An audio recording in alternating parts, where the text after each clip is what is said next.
hello. I want to ask you a question. If you were somebody was kind of sneaking into your bank account and taking a couple bucks here and there without your knowledge, is that something that you would want to know about? My guess is that you would say, well, yeah, that is something I would want to know because I would like to stop that. I would be in the same boat. So we don't really think too much about it. But 2020 was sort of one of those years where, well, you can't really compare it to anything else because this has never happened before, but it was a year where slowly things were taken from you. Dorland's Medical Dictionary describes health as a state of optimal physical, mental, social, spiritual, and I think financial well-being, not merely the absence of disease or infirmity or disease and sickness.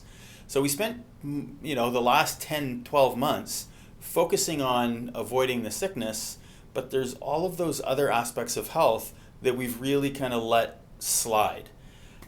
So if you've been around my office before, we've done lots of 30-day challenges and 20-day challenges and 40-day challenges, and they've really been well received and people do really well. But I think that over time, we slowly kind of get eroded back down to where we were. So it's as successful as they are in the short term, it seems that very few people adopt those changes permanently, which really is kind of the goal, isn't it? We want to make changes in our lifestyle so that we continue to move up this ladder of health instead of just doing this roller coaster where we go up and down. So what I would like to try to do this year is kind of go through just steps. Kind of starting out fairly easy. None of the changes are actually going to be significantly difficult, but instead of trying to blast it at you like you're trying to drink water through a fire hose, is this kind of drip feed these concepts. So you slowly adopt them, and then instead of it being a 30-day challenge, it's sort of it's now going to be essentially an 11-month challenge. And what I believe is that if you can adopt change over a period of 11 months and maintain that, you're really going to hold on to it for the rest of your life. And that's going to be a dramatic change for the future you. And that future you would probably be very grateful for the current you if you start making these changes. So I'm in the same boat as everybody else. So one of the things that I've been doing lately with myself, and I like to use myself sort of as I like to experiment on myself. If things work, great. If they don't, I can try something else. And I think everyone should be an experimenter when it comes to their own health. So one of the things that I found incredibly beneficial is a kind of an Excel spreadsheet that just tracks not necessarily so much my goals, but the steps that I use to try to accomplish those goals. So, starting in, January, and this is all just kind of personal to me, I've had no alcohol. I've been exercising every day, running every couple days. There's just little things that I track. I'm a little more ketogenic this month. I think I'm going to try something totally different next month, just to play around. But the ability to put that check mark in my box when I've done it is the rewarding part that my brain loves.